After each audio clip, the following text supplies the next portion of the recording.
we Guys, you are in the right place if you're looking for a webinar called Turning Your Dental Hygiene Department into Compliance and Savings. I've had the distinct pleasure of getting to know Danielle McKinley, and we also know her as the Hipaachick. I have enjoyed getting to know her. I think, just randomly met. I've enjoyed following her on Instagram. I highly recommend you follow her on Instagram. She's got great content.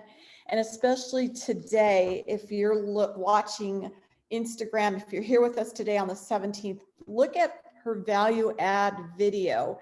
And I just love some of the tips and tricks that she's sharing with us, not only on her Instagram page, but tonight with us in this webinar. So let's get started. I want to introduce to you Danielle officially. She is the founding member of PCI HIPAA. She's a creator of Office Safe software that automates and customizes compliance. And she has 12 plus years of experience developing business outsource and simplifying compliance requirements. She has also coached thousands of dental practices nationwide.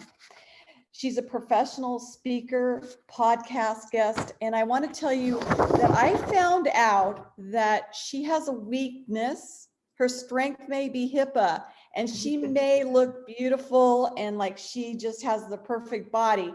But I heard that your weakness is French fries. Is that correct? Can't turn them down.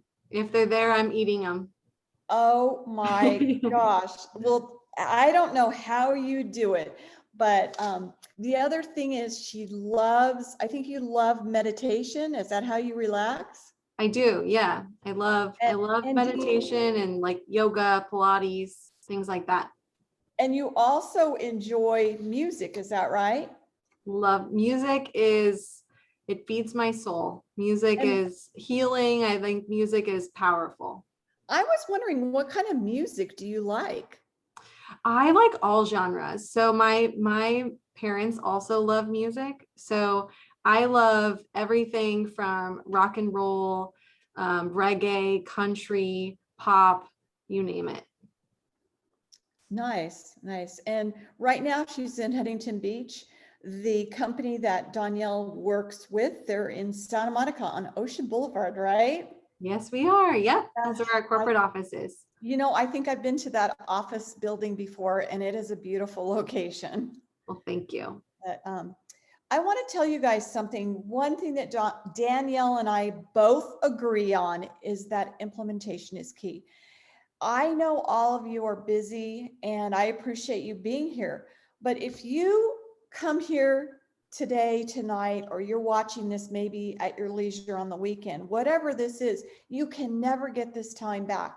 So Danielle and I have put together some bonuses for you.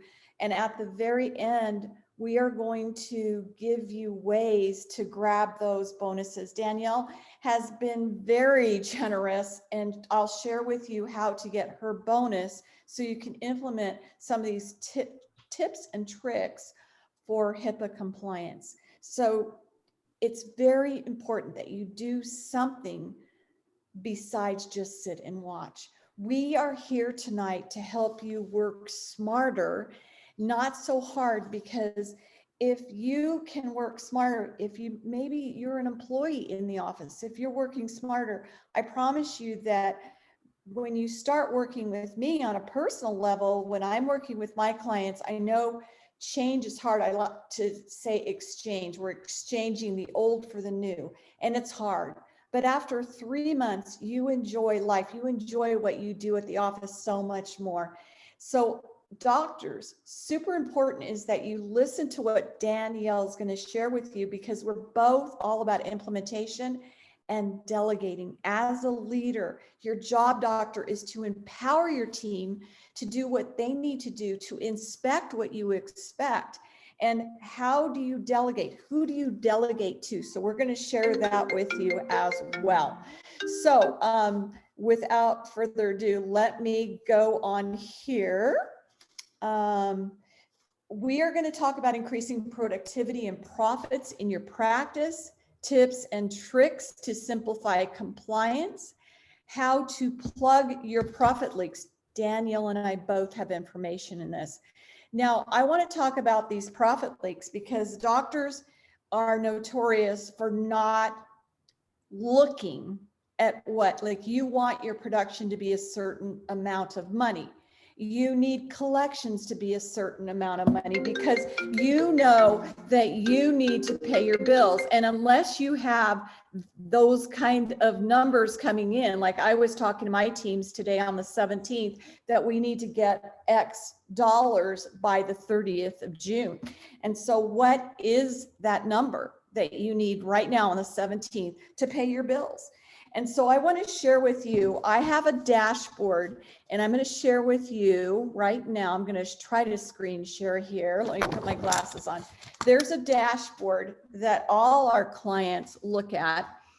And if you want free access to this dashboard, I have access for you. If you will text this one keyword that we're going to give you in a little bit here, we'll give you a keyword to text and you will be able to get the dashboard for no charge for the first month. And I can walk you through what we see. Now, talking about, can you see my dashboard right now? Great.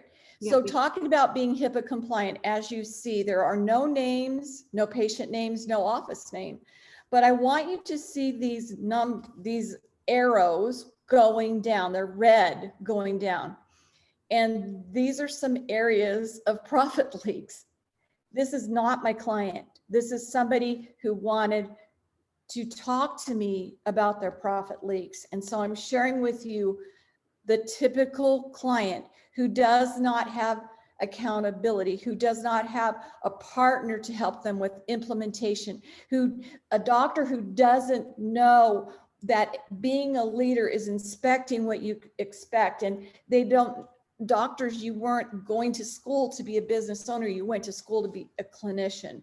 So these are some of the things that we want you to look at every week. In fact, Dental Intel, this dashboard, you can have access to, the first month I'll share this with you, but you get it at a very low cost. I can help you with that if you want to look every day and inspect. So let me get back to the PowerPoint presentation at this point. So there we go. So I wanted to share with you those profit leaks so you know what you're looking at. And at the very end here, we're going to show you how to plug the profit leaks. At this point in time, I want Danielle to share with you tips and tricks to simplify compliance. Yeah, thank you so much. This is great so far. That dashboard is awesome. Great information to see, when you can fix some of those areas of weakness or areas you're coming up short. So if you want to just tap that there, I have a nice little video to wake us all up here. HIPAA probably makes you feel like this sometimes. And that is totally normal because compliance is something that's not, taught in school. Like you said, Debbie, doctors and office managers, you didn't go to school to be business owners. You didn't go to learn how to run a business. And just like none of us on this meeting today were taught how to file our taxes in school, compliance is something that we're not taught either. And I want you to know that it doesn't have to feel like a burden. It doesn't have to be something that stresses you out. And we're going to go through some tips today that we can show you on how to simplify these things and make it a little bit easier. So Debbie, if you want to go to the next slide for me, let's start with, the why behind this. So compliance is really, it's not about causing you to feel like this overwhelmed for this thing you have to do. It's about your patients and patients come first. That's why you're doing what you're doing, is to help people. And the compliance laws were put in place to protect, my information, Debbie's information, your information from the doctors that you see. And Second to that is to protect you from the penalties, because the penalties are very steep. The non-compliance penalties range between $10,000 and $1.5 million per violation, which for a private practice, that is absolutely steep and could mean, closing your doors. And that does not have to happen, because you can get compliant in a simple way. So I want to start with just giving you some insight on some planning. Like Debbie was saying, you can go to the next one for me, Debbie. She was talking about at the beginning, if you missed it, the importance of focus and productivity. And this is one of my favorite books. It's called The One Thing by Gary Keller. And he has a quote that I love, which you see on the screen here, that extraordinary results are directly determined by how narrow you can make your focus. So I'm a big believer in picking the one thing. My one thing is helping practices simplify compliance. Debbie's one thing is helping practices increase their productivity and profits through accelerating their hygiene department. Your one thing is running your practice and showing up for your patients. So think about what your one thing is. Think about if you're spread too thin and if you need to tighten things up, and really focus on the areas where your strengths shine, and recognize, okay, this is where I'm weak and is an area that I could delegate. Okay, so let's go to the next slide for me, Debbie. So I think, Debbie, did you okay, perfect. Yeah. So the first, yeah. Oh, go ahead. Well, I wanted to say that we're not magicians, you and I. Like, so many doctors, they say to me, Debbie, I just want you to do it. Debbie, like, they want me to make their hygienist say something. They want their hygienist they want me to make their hygienist do X, Y, and Z. And Danielle, I know what you're talking about, HIPAA. It's a lot of people, they just don't want to go through the minutia, like it's minutia. They're not detailed. They don't dot the I and cross the T. So it's super important that you find that key player in your practice to help you be compliant. Like, we can't make your team members do this, but I want Danielle to share with you how you can more easily be compliant. And doctor, you need to find the right person in your practice to oversee this. Yeah, and we tend to move things down the priority list that we don't enjoy or that we don't feel confident about doing. And compliance is complicated, so a lot of people don't feel confident that they can take that on and dot all the I's and cross all of the T's. So it tends to get pushed down the priority list. And the number one thing that you want to think about, in addition to making this, about your patients and doing right by them, is you want to think about if you're prepared or not. Because statistically, it's not a matter of if something's going to happen, it's a matter of when. Whether that is an audit, that is an investigation that's brought on by a patient complaint or an employee complaining, or a cyber attack, which we are hearing about every single day. So the tools that I'm going to take you through are some baseline things that you should be doing for compliance. Please note that we're not covering everything today. If you have more questions or concerns that we don't get to, feel free to reach out to us. You can also utilize the chat box as we're starting to talk through this information. If you have any specific questions, Debbie and I are happy to take questions throughout today's webinar. So let's go ahead and dive into the first topic of a tip that you can do to simplify compliance.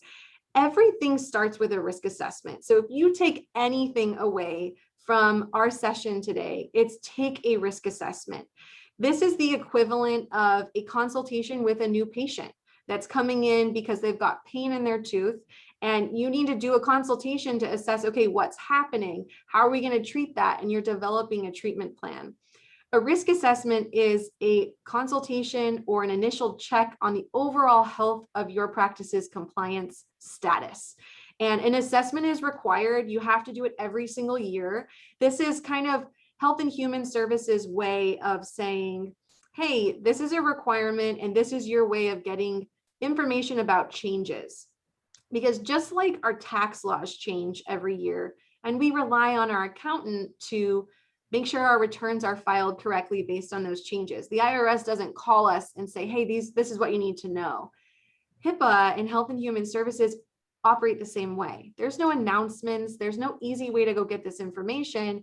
And most practices don't have the time or resources to dedicate time for research.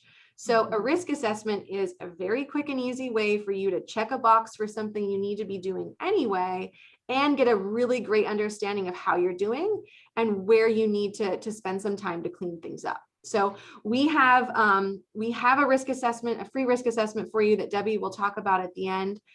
So there is an option for you to get that through today's session. Now, the next thing, go ahead, Debbie. Well, I just want to make sure everybody's here. Like, some of the people will be, we had a lot of people register. So some of you are watching the recording. And, if you think this is a boring topic, but you just want to get some of this information, be sure to fast forward, get the codes to text and the word to text. And also I'm going to put up Danielle's email. She's even giving us I believe this is her personal cell phone number. And I'm going to share with you her website in a little bit. So please be patient with that.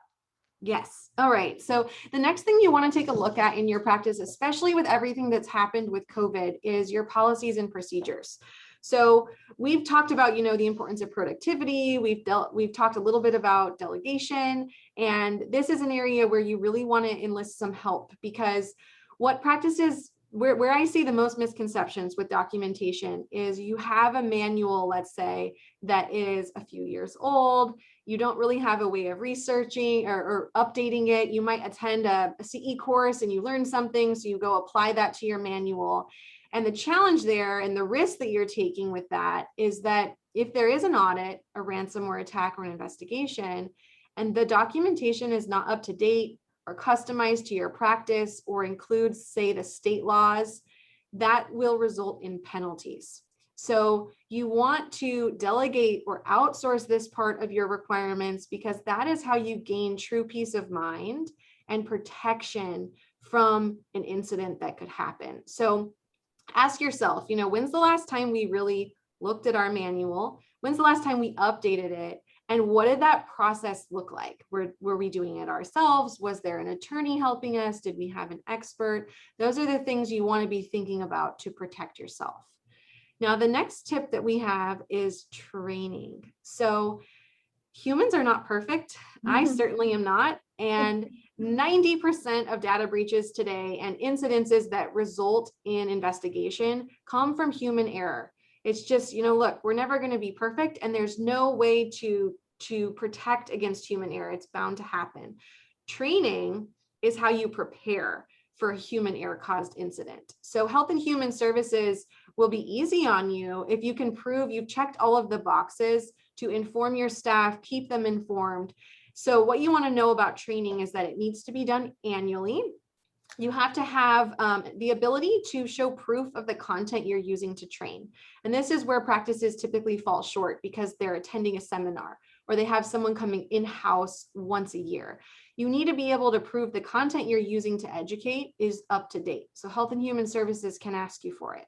The second thing is quizzes. So you need to make sure that you're assessing the understanding, because we can all agree HIPAA is not exciting. You got to be able to prove that you tested your team's understanding. You weren't scrolling Instagram, checking your email while you were going through that training. And then lastly is acknowledgement forms. And as long as you have those three things, then you're in good shape. The other thing you want to think about is, if you're a high turnover practice, you need to have the ability to train a new team member in real time. Okay, so that takes care of our second tip for training. This next one that Debbie has up here is business associate agreements. So I get asked all the time, what's a business associate agreement? I don't have any partners in my practice. What does this mean? So here is what a business associate agreement does. It is designed to protect you. It is there to inform your third-party vendors. So for example, if you're working with Debbie, Debbie is a business associate under the HIPAA laws, because she is accessing sensitive information at your practice while she's consulting your office. And this agreement tells Debbie, hey, you're going to come in contact with sensitive information and you have to protect it just like I do under the HIPAA laws. As long as you can prove that you informed her of that you have a log like you see on the screen here that's saying who your vendors are, You can prove when you created the agreement, when it was sent, and when it was signed. If Debbie makes a mistake or someone on Debbie's team makes a mistake, you're able to hold them accountable.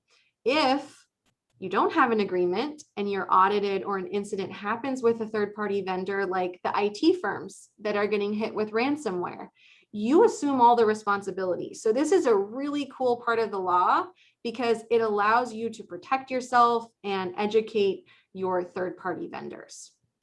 So the next thing we're going to talk about is a very, very hot topic today, and that is cyber and data breach insurance. So everyone that I speak to, 5 years ago when ransomware really started happening in 2015.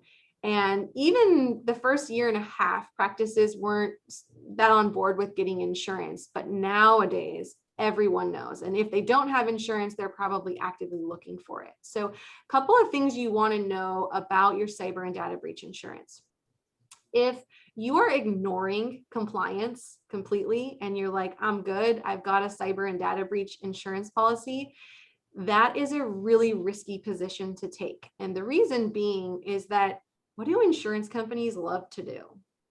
They love to not pay or really get out of paying as much as possible. So if you're ignoring compliance, but you have this insurance policy and something happens, when you go to file a claim with the insurer, they are going to ask you for proof of compliance. And if you can't prove it, that is their loophole. That's how they're getting out of paying for you. So there's some things that you want to have to protect yourself and prepare, like we talked about at the beginning, is really understanding your insurance, what the process is, whether or not they're giving you any support to navigate the breach notification laws. And if they're not, there's better coverage out there.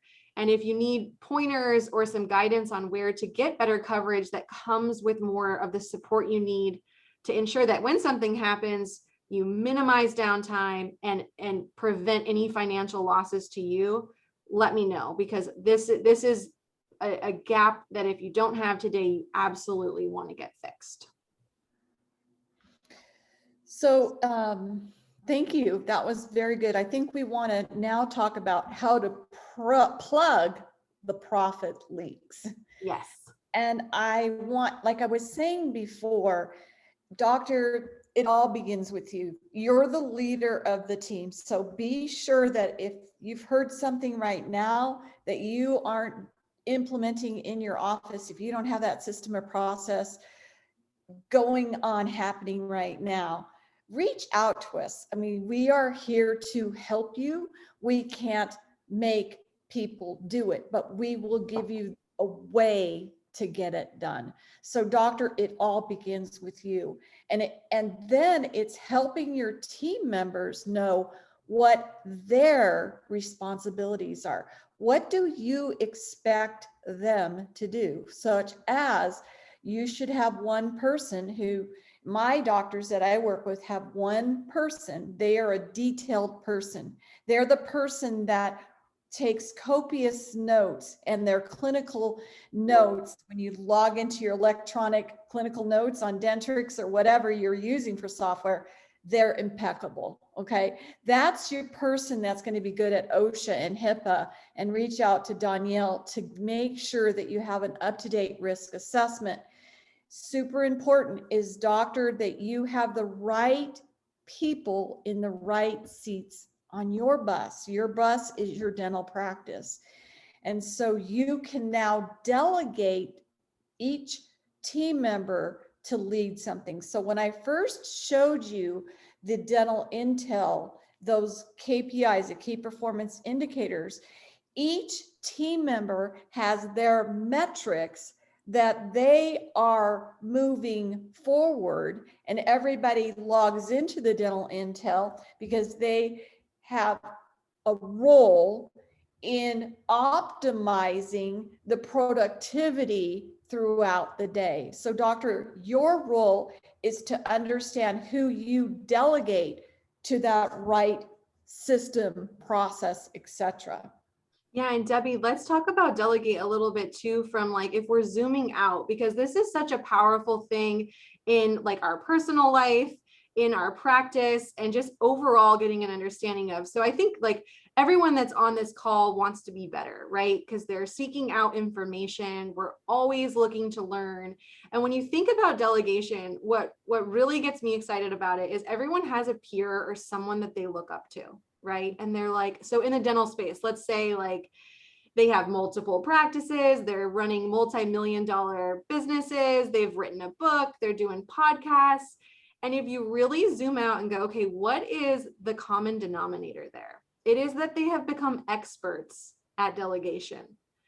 So you becoming an expert and just taking with small steps with something like compliance or something like your hygiene department and starting to delegate to an expert that can help you be more productive, to really focus on, like we talked about, using your strengths to push the overall goals of the practice forward.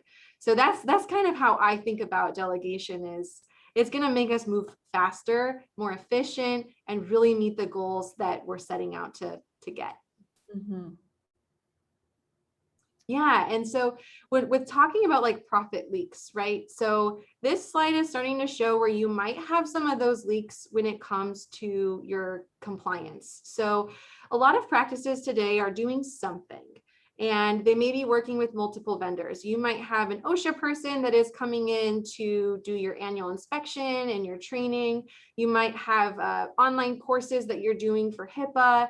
And these are all opportunities to look at, okay, how many vendors am I working with, and what is that costing me? And is there a way to consolidate and save money? And that is what we do for practices every single day, is a savings analysis. And this is just showing you some of the key areas that we uncover those savings and how much we find on a monthly and annual basis. So one takeaway that you can go look at right now to plug a profit leak that doesn't require you to work with me or anyone is your merchant statement. Look at your merchant statement, go to, it's usually the last page under the all other fees section, and you're going to find a non-compliance fee. They'll call it like a regulatory fee, a non-receipt of PCI, a compliance fee. Usually it's anywhere from $29 to $59. The average is $39. So go look for that. What that is it is pure profit for your provider. They are required by law to inform you that you have to be PCI compliant. And their way of informing you is by billing you. So most people don't look that at their statement that detailed. And once you get PCI compliant, they're not legally allowed to charge you that fee. So that's something you could go look at right after our session today to see if you could find, around $500 a month or a year in savings. Oh my gosh, that was amazing, Danielle. I changed my merchant company about 3 years ago because I looked at all these charges, but I remember now, you just gave me an aha moment, and I want everybody to think about this. So I had to be compliant, and I had to go through a HIPAA training for my merchant account. Yeah, you probably went through. So it's a self-assessment questionnaire, and it can feel like a training because it's worded for an IT person, and it's usually like 150 to 300 questions. And one thing for everyone to know is that you absolutely want to be PCI compliant, because if you do have a credit card breach in your practice, it's also considered a HIPAA violation. So if you have questions or need help with that, but yeah, I get that feedback a lot, Debbie, because it's overwhelming information. It's very techy, and how are you running the cards, and what's the connection look like, and all of that. Yeah, so I think it's really super important, and that's something that I'm a hygiene coach, but I'm very integrative and holistic. So like today, there was some money that came in. I saw it came in yesterday, and it was cash. So I make sure that they have checks and balances, because my overarching goal for the doctor is that they can pay their bills. And I have seen over $200,000 go out the door, and the doctor didn't even know that it was missing. So these are all checks and balances. Absolutely.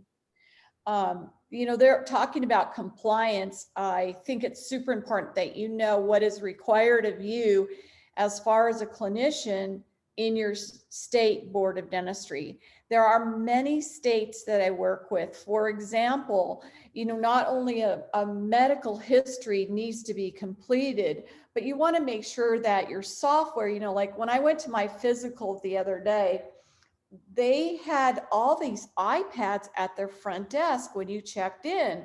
Mhm. And the iPads were they had this big, it was like a casing around them, Danielle. And Mhm. you could tell that they were secure and you couldn't just walk off with this iPad. And so we could sign and do everything on that iPad. But how do you know that that's secure? And then, everything's automated these days. Mhm. So also is, what do you need to be doing? Like, how often is that medical history updated? If you're updating it electronically, how secure is that transfer of information? Another thing I want to tell you all is that I'm a really, like, you'll see one of my overarching goals, and I have a slide about this, is we are in the business of saving lives, helping our patients live longer and healthier lives, because inflammation in the mouth causes inflammation in the body. We just know that for over 20 years now. There's so much research on this.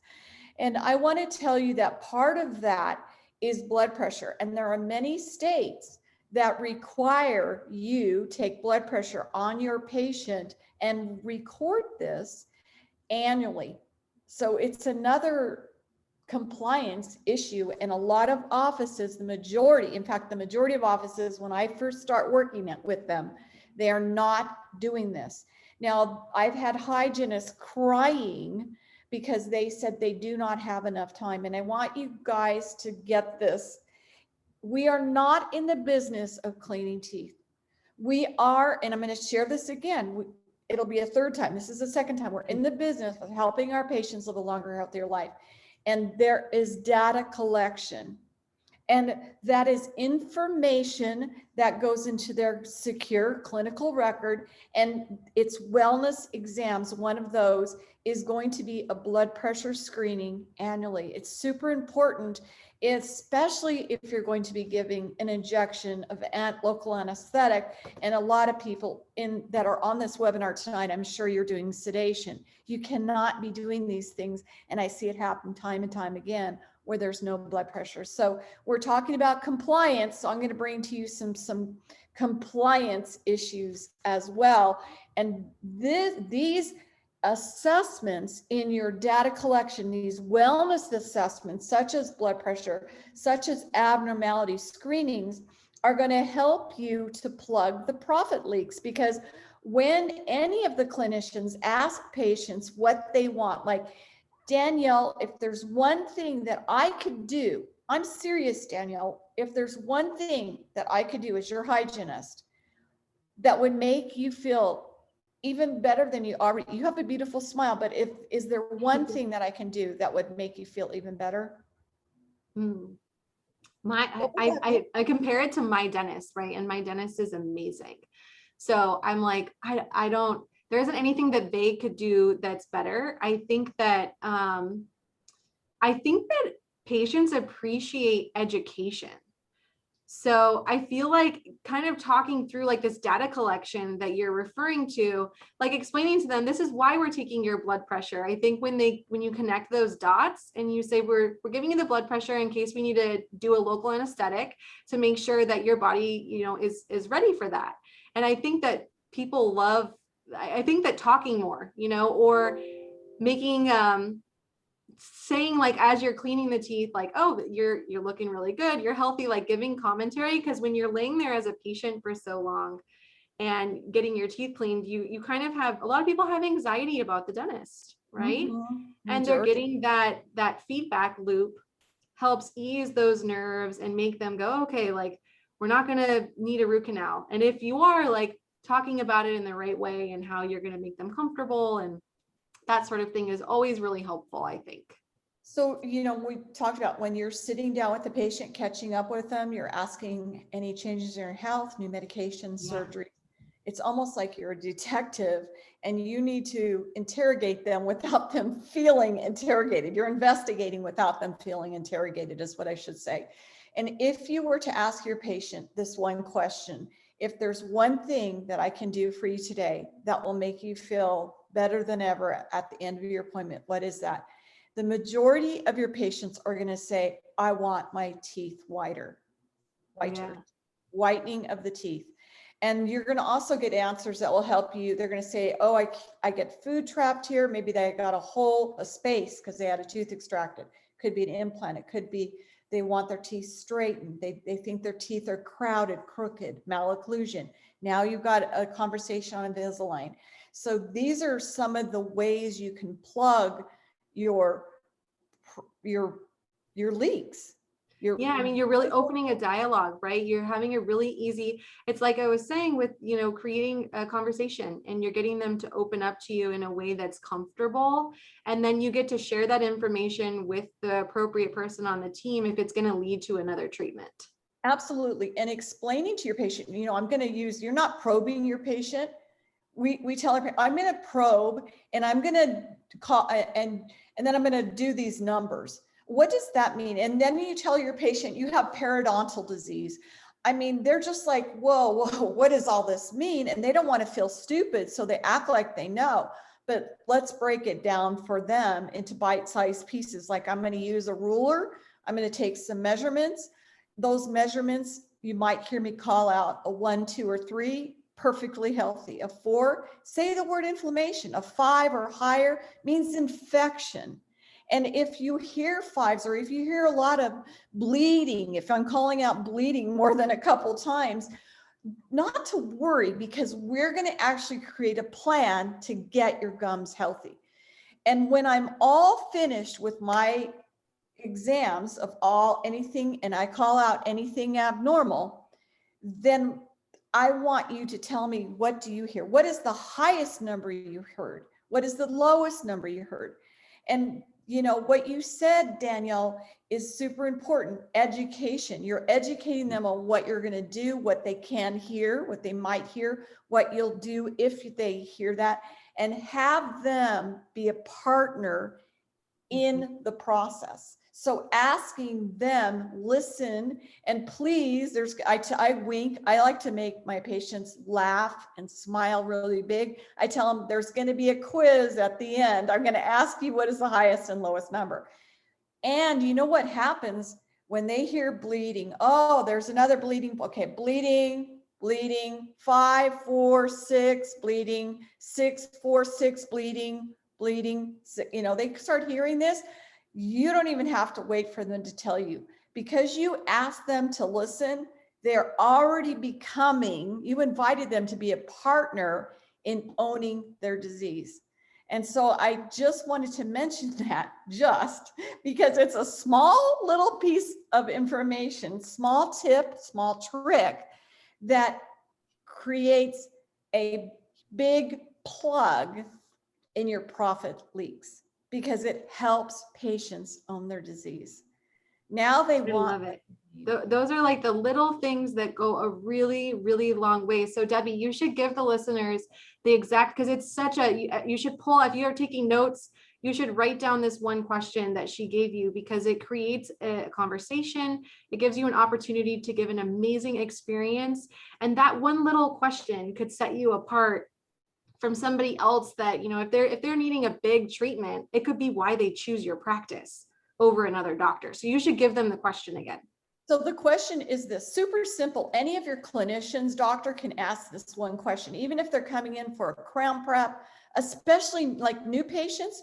I give you 5 different questions, but there's a simple question. If there's one thing we can do for you today that will make you feel so amazing about your smile, or there's one thing that we can do that will make you feel so good about your appointment today.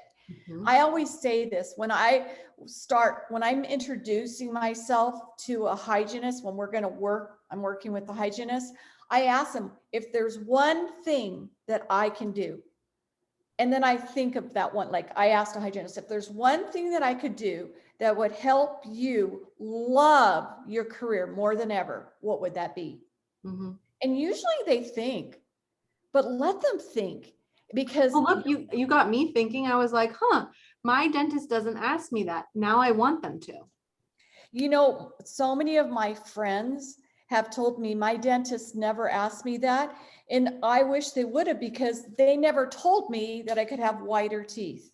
Everyone wants whiter teeth. Mm-hmm. Everybody. So think of it that we're detectives, but we're not interrogating, we're inviting. Instead of interrogating, we're inviting them to participate. Yep, I love that. By inviting them to participate, we help them own their disease. We put them in the driver's seat of what they want. And just like this guy, I mean, this guy does not look like somebody who would spend over $100,000 on this Porsche Carrera, but he did. This is his car. And do not judge your patients by their insurance. And when I was 17 years old, guys, I'm going to share something with you. I was a dental assistant and I worked in this office in Southern California, and these dentists looked out the window to see what kind of car these patients were driving. And they diagnosed, I know you guys are gasping, but they diagnosed by what kind of car they were driving. You can't do that. You know, The Millionaire Next Door, if you ever read that book, it's a very interesting book. I read it many years ago. They're driving a beat up 1950s Ford pickup truck and they're a millionaire. So give everyone an opportunity to let you know what they want, not us judging them by what we think they want or what we think their insurance will pay. You know, another profit leak is, and this is a big hot button of mine, is patients leaving without scheduling their next appointment. You've got to have a process in place. And as Danielle said, you've got to automate things. So maybe that patient does have to run out the door. Automate it. Have a payment link that you're texting them. Text them an appointment link so they can click and schedule their next appointment. Everything needs to be automated, but we have I have five questions for you to ask all new patients that I teach. I have a 5-step handoff to the front, from the back office to the front office. There are 5 things that happen, and you need to know what is your handoff to the front, back to the front, what happens when the patient is taken to the front. What needs to happen, and what needs to happen, you already know that. Maybe a family member needs a hygiene appointment. Maybe that patient had a bridge or an implant prepared today and they need a hygiene appointment. All this you prepare for in that dental intel report where I showed you your profit leaks. And here's a place where you're plugging your profit leaks. And this one thing, this is going to help you. I want you to look tomorrow at your office, or Monday if you're not working Friday. I want you to look at what percentage of your production comes from the hygiene department. It needs to be somewhere. If you're one dentist and you have one hygienist and maybe you've been in practice 5 or 10 years, it should be at least 25% of your production, this is your gross production, comes from the hygiene department. Most of my clients, after we work together, it takes about 3 months, because change, remember, we're making an exchange, and it's hard to change things and make an exchange, but they always get to 30% of the hygiene department producing the total production. So we have to stop cleaning teeth. The CDC, the American Academy of Perio, we know that in 2018, 38% of all Americans 30 years of age or older had some level of gum disease. And if their insurance doesn't cover gingivitis, if they're taking that down to a prophy, you still treat gingivitis. Anybody who has moderate to severe inflammation does not go to 3 months or 6 months. We never let somebody leave with inflammation Moderate to severe inflammation in their mouth, you always reevaluate and make sure we put a halt to inflammation. Just like if your patient has a nosebleed every day. My husband uses other off-color exaggerated examples besides the nosebleed every day. What did your patient do if they always wake up with their nose bleeding? They don't like that, right? They're going to go to the ER, their primary care physician. For some reason, they think it's okay that their gums are always bleeding. So let's help them put a halt to inflammation. We are helping our patients live a longer, healthier life. Danielle asked you to write down that one question. I want to tell you, write this down. Stop cleaning teeth. Stop saying that word cleaning. We're providing preventive care services. It's a hygiene appointment all about prevention. Hygienists are not tooth cleaners. We're preventive specialists, and we help our patients live a longer, healthier life by putting a halt to moderate or severe inflammation in the mouth. What happens in the mouth happens in the body. So Danielle and I have put together some things for you. We're going to give you an opportunity for some questions. I'm hoping that you will all start typing in your questions for us to answer, because we're going to take some time to answer your questions. But I have some videos, and if you go to the website, dentalpracticesolutions.com, there's a wealth of information, but I have a 21-day hygiene department challenge. And it's a special challenge. I started it over probably 2 years ago. And because there was no implementation or accountability, you now get 3 coaching sessions if you pay for the training. But guys, I want you to know, this is where hygiene departments are soaring, is because even during the pandemic, they started going through this training with their teams when their office was closed, and they had record-breaking years. In 2020, they had a record-breaking year after they were closed down for 3 months. So I want you to get this bonus training. What you need to do is text the word bonus to this number, 949-570-6498. And I also want you guys to reach out to Danielle. I know this is a hot topic. We had registrations coming in nonstop from the day that we made this webinar live to the public up until a few hours ago. When I was looking at my email, registrations were still coming in. So I know it's a hot topic. I want to thank Danielle for her time. She's super busy. This is a hot topic, but Danielle is offering to talk to you. You can text her, email her, go to this website. And in fact, what I want to do is, I think I've got this up here. Is this your website? I wanted to show them your website. Is that it right there? It's not, you're still on the slideshow. Did you see it? Oh, okay. I thought I had it up here. I wanted to show you. You go to her website there, and you can. So I want you guys to get your questions ready, but I want to show you her website because she has a wealth of information there. And so I'm going to give you the slide again so that you can text. Here you go. So let's see. Can they see it now, Danielle? You're not sharing yet. You turned off the screen share. So if you have it up and just share again. Okay. Okay. Screen share. Okay, there we go. Okay, so I want you guys to see the website. Can they see it now, Danielle? Yep, you can. So there's a few different resources on there that I put together for you. One is that risk assessment we talked about. If there's anything that you do that and look for your PCI fee. If I taught you anything today, it's those 2 things. And you'll get your 23-page report. It'll give you proof that you've done that. There, you can schedule an appointment with myself or my team to talk through specific questions. I also threw in a on-demand CE course for HIPAA training.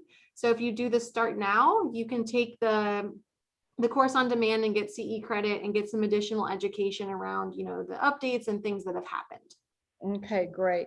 So I just wanted to note that Danielle decided last week to give that information to you. And I'm very appreciative of her for putting that out there for all of you as a thank you for attending this webinar. So I want you guys to put your questions in the chat box here and we will go to that. But here's her information again, just so that you have that.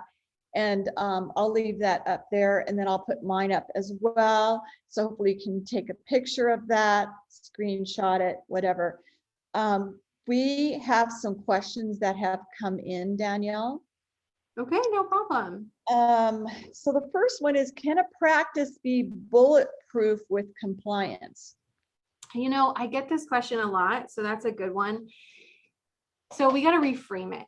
So no, the short answer is no, you can't be bulletproof. And the reason that you can't be bulletproof is you can't ever control human error or cyber criminals. You're never going to be able to control that. So how you bulletproof yourself, so to speak, is by being compliant and being prepared, having a breach plan, having your breach notification rule compliance requirements understood, and having a team that's going to step in and help you. So the unfortunate short answer is no, you can't be bulletproof, but you can make yourself prepared and prevent losses by getting compliant and addressing your needs. So one of the questions that just came in is the 21-day challenge. We have had hygienists pay for it, but I recommend that you have your doctor pay for the challenge. And like, I guarantee that what you pay for it, if you actually come to the trainings, because for implementation, I give you 3 coaching calls. And you also, if you have EagleSoft, Dentrix, or Open Dental, we can download the dental intel and I can monitor your progress. So I do require that you show up for the actual meetings with me. They're 50 minutes, 3 times. You get 8 weeks to use them. And then there's a wealth of information over the 21 days. I tell you, nobody has been able to get all the information in 21 days, but you can download everything and keep it for the rest of your practice. And it's all about reactivation, and everything you saw on the dashboard, I'm teaching you how to plug those profit leaks, like reactivating your patients. You need to work on that right now because we're coming up on the end of the year, believe it or not. And then the gingivitis and periodontitis, like, so many offices, when I first start working with them, they tell me that they're not going to bill for gingivitis. And I want you guys to know, we always, like I said, we always treat for what the patient's oral condition mandates. So if somebody has moderate to severe gingivitis, no radiographic bone loss, you're going to treat for gingivitis. How do you treat for gingivitis? We're going over that. Like how to use the AAP codes for billing. We have stage and grade now, not class 1 through 5 or type 1 through 5. The AAP has changed how we code periodontitis. And I'll share with you in one of the trainings how to use that for gingivitis. The last week, the 3rd week, is all about hygiene department, hygiene doctor exams, what the hygienist can say to the patient to get them to own their disease. So how you get your doctor on board, I would suggest the first step is you will get an email and a text message. You'll get a calendar link and schedule a call with me, you, and your doctor. Let me show you the low-hanging fruit. And I like to show the hygienist what to look at in the dental intel, the dashboard I first showed you, because you look like a hero or heroine when you know what's happening before the day even begins. And that's what dental intel shows you. And I teach you how to read that information within 5 minutes. You look at that dashboard and you know exactly what every patient needs and their family members need. It takes you 5 minutes to look that over. And I suggest, I'm really big on, like, I just went to some medical appointments this week.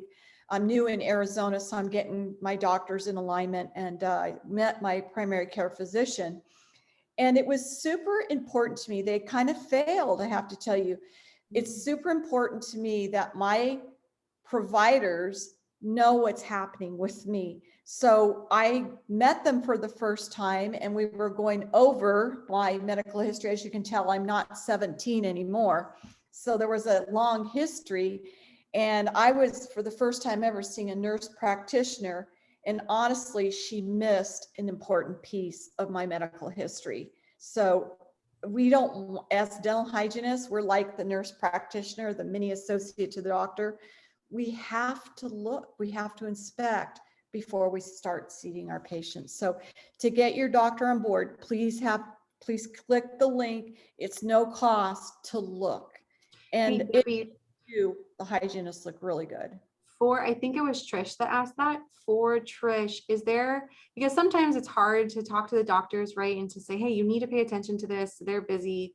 You need to do this appointment with Debbie. Is there like a percentage or a metric you could share that you save practices on average to kind of give them that extra, check this out because you could learn to save X amount? That's a really good question.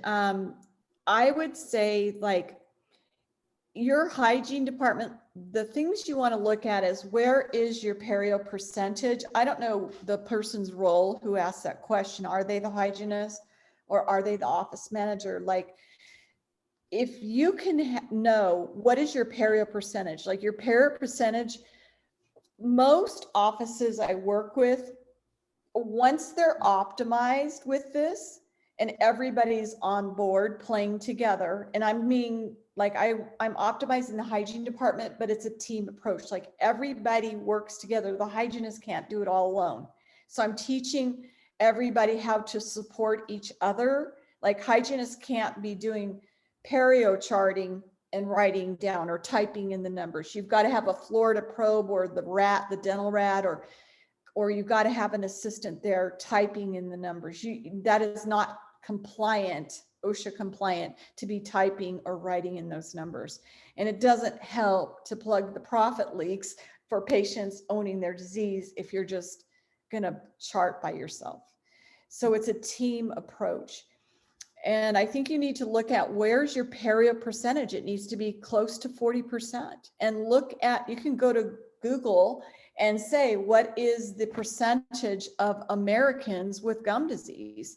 And in 2018, you should see that come up. It's 38% from 2018.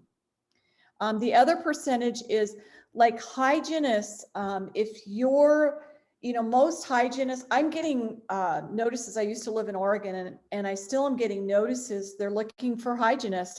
They're making $50 and $60 an hour in Oregon, but if you're not producing 1,500 a day, your doctor is not happy. They're losing money. So what can you be doing? What are some of the services, and what is the system in place to support you so you can do that service without running on a treadmill? Like, I'm a hygienist. I don't want you running on a treadmill. So I've created a process so you can do more without feeling like you're running on a treadmill. Like the minute you see moderate to severe inflammation, you are not cleaning teeth. You're going to do a gross debridement or a gingivitis treatment, but you never should feel like you don't have time to clean their teeth, because it's not about that. Hey, Does Debbie, that they're asking, so I think that's good. I think that's a good starting point. And Trish, it's really going to be about like selling it to just, hey, this is going to be worth your time, right? She asked what a good daily production is. So I would say, like, I think the typical hygienist, if you are doing the gingivitis, that 30% periodontitis treatment, patients are coming back for para maintenance, it should be $250 an hour. And by the way, I also am an advocate, and I have worked with hygienists. They get paid, and this cuts, it sounds like it's cutting into the doctor's overhead, but it's 26% of your gross production can be paid to the hygienist. So hygienists that I work with, no matter where they're located, no matter what the fee structure is, they're bringing in like $2,000 a day and then take 26% of that. And that's because you're doing 90 minutes of half mouth with local anesthetic, scale, and root planing. there's going to be some scale and root planning patients. There's going to be a new patient every day that you're seeing with an FMX that you're doing. And I help set up that process so that doctor doesn't feel rushed in doing that exam. There's a whole sequence, if that makes sense. You're saying thank you, so I guess you understand. Where are we with our time? We're almost at the hour. Do we have time for one more question? Is that okay? We have another question. I'm happy to hang around. Yeah, absolutely. So I want to ask you, we have a question here. How do practices get hit with the penalties? Yeah, so there's three main ways that practices get hit with compliance penalties. So you can actually Google HIPAA wall of shame, and it'll pull up a database that shows like real-time breaches, the entity type, how it happened, the number of records. So it happens three ways though, but that's a neat place to go see where breaches are coming from. Breaches, audits, or investigations. So audits are random. That is how Health and Human Services enforces the compliance requirements. And they're basically going to check to see, do you have a risk assessment? Do you have a HIPAA manual? Do you have a business associate agreement? And then investigations. And investigations are driven by complaints, whether it's internal through a team member or through externally through a patient. Those are going to be the three ways that you kind of get on Health and Human Services radar, and those scenarios lead to penalties. So we have one more question at this Sure. point. They're asking what recent compliance changes should we know about?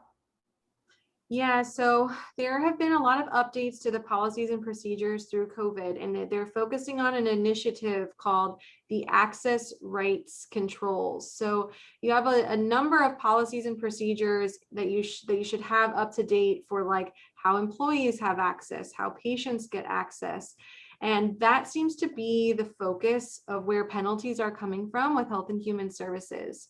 So those updates, and then all your OSHA plans, making sure that those are current and include all of the stuff for COVID-19. And those are the two big areas that we're seeing result in penalties right now. Okay, so thank you very much, Danielle. I'm so happy I met you. I think it was a random meeting on Instagram. If you guys aren't following her, check her out, the Hipaachick. She's on Instagram. I look for her every single day, and I just love the content that you put out. Isn't she graceful? She's such a graceful woman, and I'm so happy I met you. Likewise. I wanted to just mention, somebody else just asked another question. I wanted to talk to Trish. I love it that you're a hygienist. Oh, they said you're beautiful. Trish, I want to tell you something. I love that you're a hygienist. You're here. I love that you're asking that question, and I would love to help you. One thing is that if your doctor did decide to work with me, at least if they started out with the 21-day challenge, if they will be on the calls, at least one of those 3 calls, and you and I get the 3 calls for sure. I can pretty much guarantee that for sure, I will give them back all their money if they don't make at least that much more money. It's like a no-brainer with what it costs, and nobody loses money when they implement what I teach them. And I know Danielle's protecting you and saving you. I heard that HIPAA if you're fined, I heard it's like a $500,000 fine. So Danielle, you're saving them. Yeah, it can be, certainly. Is that right? 500,000? Yeah, so it ranges from 10,000 to 1.5 million. And that's really where the average risk is, which is vast, right? It's a very wide range, and getting the requirements in place totally takes that risk away from the practice. So yeah, just know, definitely everybody needs to go to your website and grab that. It's a $1,200 value. What I'm giving you also has a huge value to it, especially, Danielle is saving you probably, I heard attorneys say hundreds of thousands, like 500,000 for these HIPAA. And I don't think most offices know about that risk assessment. So you guys do go to the website and grab that. You've got my information. We're going to send you this recording by tomorrow. You'll get the recording, and we're just really excited that you're here. Let's see, do you offer anything extra for making more production, or is this just a sort? No. So what it is, I recommend, if, like, first of all, I work with doctors and I recommend their dental CPA. It's a dental accountant, and we know where your numbers should be. And then when your doctor is able to cover their overhead, we have to make sure they can actually pay their overhead. I've actually worked with doctors who couldn't pay their employees. It's kind of a difficult situation, because if you can't pay your employees, it's a serious problem. But I've had that happen before. If your doctor is able to cover their overhead, I suggest that you get paid about 26% of the gross production. So and most hygienists, there's just no way. I mean, in today's world, when you're in Oregon making $50, $60 an hour as a hygienist, you've got to produce no less than $1,500 a day. We have to understand that we're like a mini associate. We're not just a vocation. We're a high level professional. We have a degree. And so think of yourself as like that physician's assistant, that associate to the doctor. You're producing, you're helping build the practice, and you're also getting compensated very well. So thank you very much. I hope to see you guys on the other side of the webinar. Appreciate you guys for being here. Bye, everyone. I'll see you soon.